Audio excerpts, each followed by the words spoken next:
Hello, welcome back to another video lecture on basic algebra. Today we're going to be talking about solving linear equations and the different methods and processes that we have to do, different steps that we must take to do these. So first let's talk about what is a linear equation. So a linear equation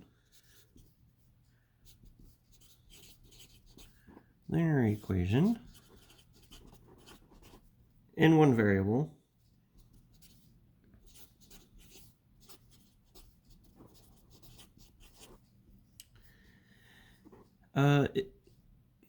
is an equation of the form ax plus b equals c. And for this to be a proper linear equation, a cannot be 0. Otherwise, you don't have any variables. You can't really have a linear equation in a variable if your variable's coefficient is 0. So, a, b, and c are all real numbers. A can't be 0, so it doesn't really matter what else you get. Some examples of things like this could be 2x plus 7 equals 14. Something like that. Now, a few things that are important to note is that the power that you have on this x is always going to be 1, or there's not going to be anything there at all. If there's any power higher than 1 or less than 0, then it's not a linear equation. So let's go ahead and solve out a linear equation. How about we go ahead and work on this 2x plus 7 that we have here, equals 14. So the first thing that we need to do is we need to try to get this x all by itself. That's how we're going to solve the equation. To do that, first thing we need to do is subtract 7 from both sides. So remember we said before that we need to balance equations. Since the 7 is being added to the 2x, we subtract the 7 here to get the 2x by itself. But anything that we do on this side has to be done on this side. So we're going to go ahead and subtract 7 from both sides. We get 2x equals 7. So 14 minus 7 is 7. Right? Now here we have the 2's multiplying the x. This is a multiplication on this side. So we're going to go ahead and divide out that 2. So divided by 2, divided by 2.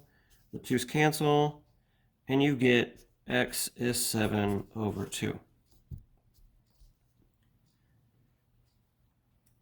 So that's a quick example, but let's continue working a few more.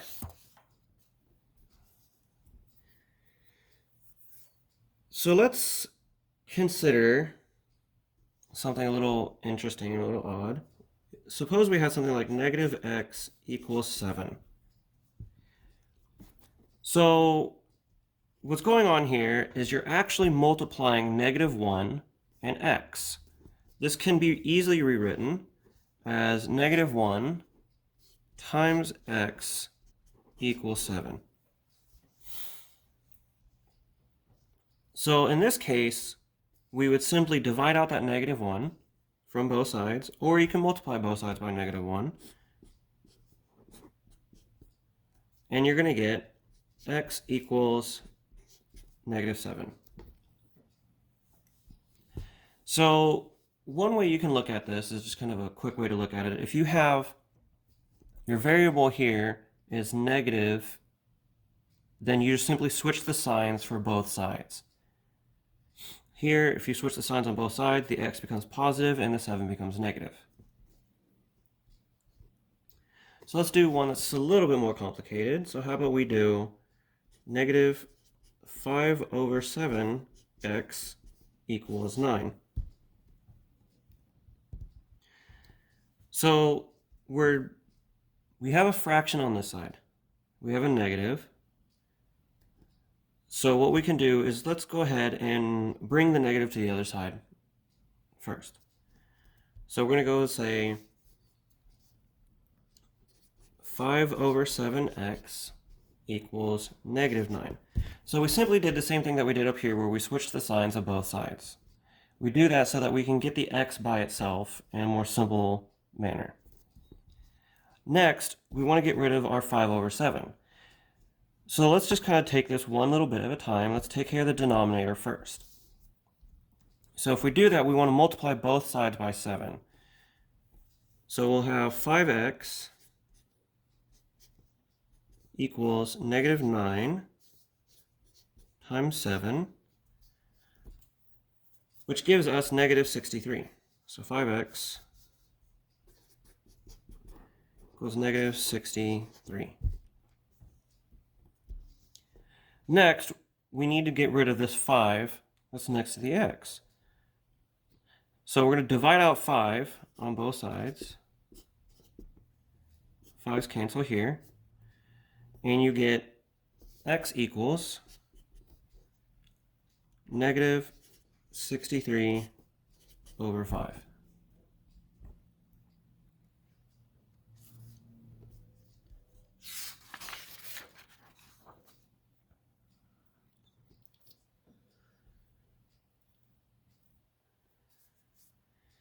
So it's important to kind of realize what steps you're supposed to be taking when you're doing these. So remember that you always want to get your x term by itself whenever you're solving for these solutions, and then you want to get x by itself after you've separated that x term. So suppose we had something like 4x plus 1 equals 9. Now, we have our x term here, which is our 4x. We have 1 as a constant term, and 9 is a constant term on the other side of the equal sign. So we need to isolate the 4x term by subtracting 1 from both sides. This gives us 4x equals 8. Now we're going to go ahead and divide out the 4 so that we can isolate x within its own term by itself. So here we divide out 4 on both sides. The 4's cancel. We get x equals, well, 8 over 4 is simply 2. Now, it's good for you to do, once you've solved these equations, to go ahead and verify the solution by plugging in this 2 into the original equation. So let's go ahead and do that. We're going to say 4 times 2 plus 1. This is 8 plus 1, which equals 9. And 9 equals 9. So our 9 equals our 9 from our original equation. So we know that 2 is indeed the solution.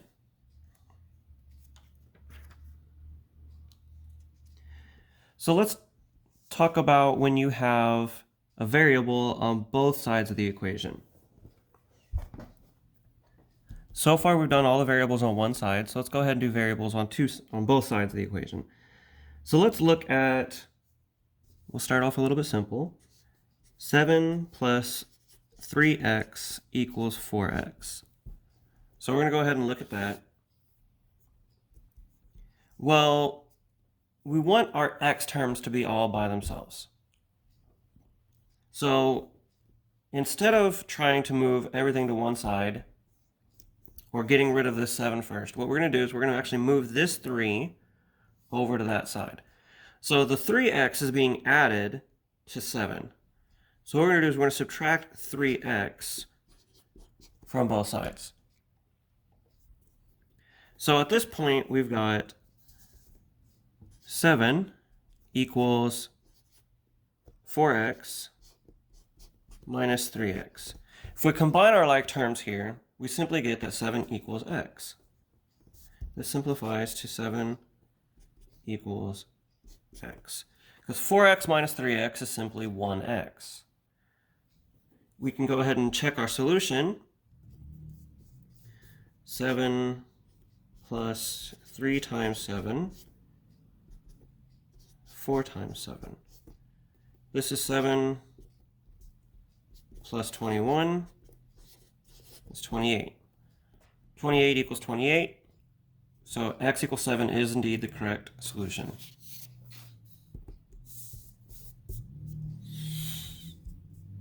So let's make it even a little bit harder.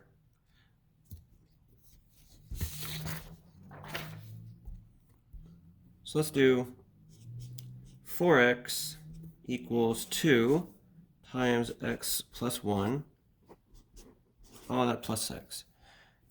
So if we consider our order operations, usually the first thing that you do is you finish up those parentheses. Well, we can't really do anything with the parentheses. They're already simplified. We have x plus 1 in there. There's nothing else to do.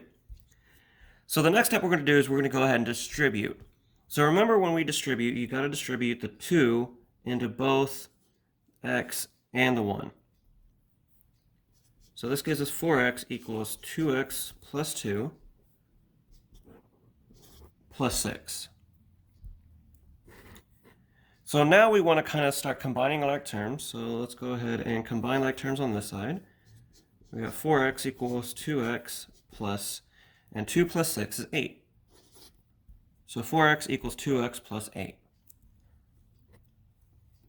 Next, we want to get the x terms all by themselves. Well, this x is larger than this one. This x term, I should say, has a higher coefficient than this one does. The 4 is bigger than 2. So what we're going to do is we're going to subtract 2x from both sides. When you subtract the 2x from the 4x, you're going to get 2x. So now we've got 2x equals 8. So these 2x's cancel out. Next, we're going to divide out the 2, and we simply get that x equals 4. 8 over 2 is 4.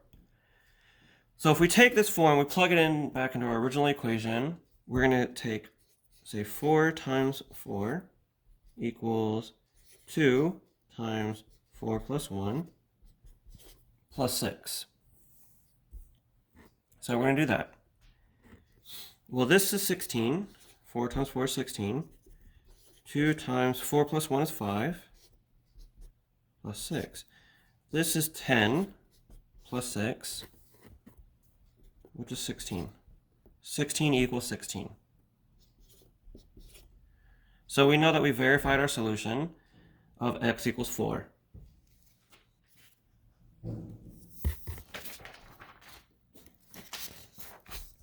Now let's talk about certain special cases that you may get. So consider something like this. 3x minus x equals 2 times x plus 1 plus 4. Now if we were to go out and solve this, let's go ahead and do that and see what happens. 3x minus x is 2x. Then we get over here, 2x plus 2 plus 4. Since we distributed this 2 to both the x and the 1. Well, if you look on both sides, if we were to subtract these 2x from both sides, you get that 0 equals 6. And that doesn't make any sense. So all I did was I subtracted 2x from both sides. And 2 plus 4 gives you the 6. Well, this doesn't make any sense. So what this means is that there is no solution for this problem. Because no matter what you put in for x, you'll never get both sides of the equation to be equal. Now let's consider something like this. 2 times x plus 1 equals 2x plus 2. When we distribute this 2 to both of these, we're going to end up with 2x plus 2 equals 2x plus 2. In this case, it doesn't matter what you put in for x because it's always going to be true. 1 always equals 1, 2 always equals 2, 0 always equals 0, so on and so forth. This is the same thing as just simply saying that x equals x or 2 equals 2. X will always equal x, no matter what. This one, you would say that all real numbers our solution.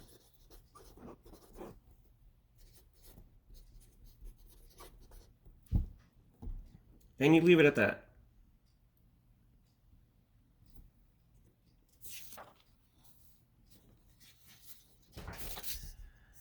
So when you're working out a problem, if you have one answer, one single solution, then it's a solvable problem. So one solution.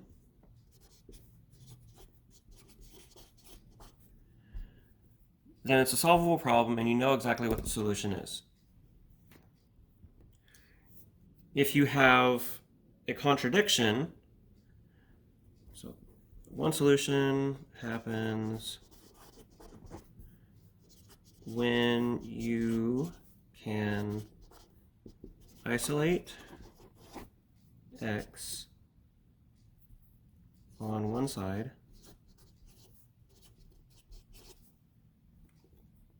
while still balancing it. While keeping the equation balanced. So one solution happens when you can isolate x on one side while keeping the equation balanced. If you have a case where you end up with no solution, zero solutions or no solutions are a result of a contradiction.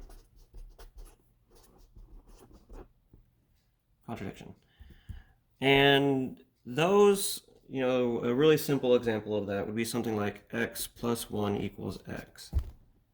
That's a very simple contradiction. You can never have something equal itself plus 1.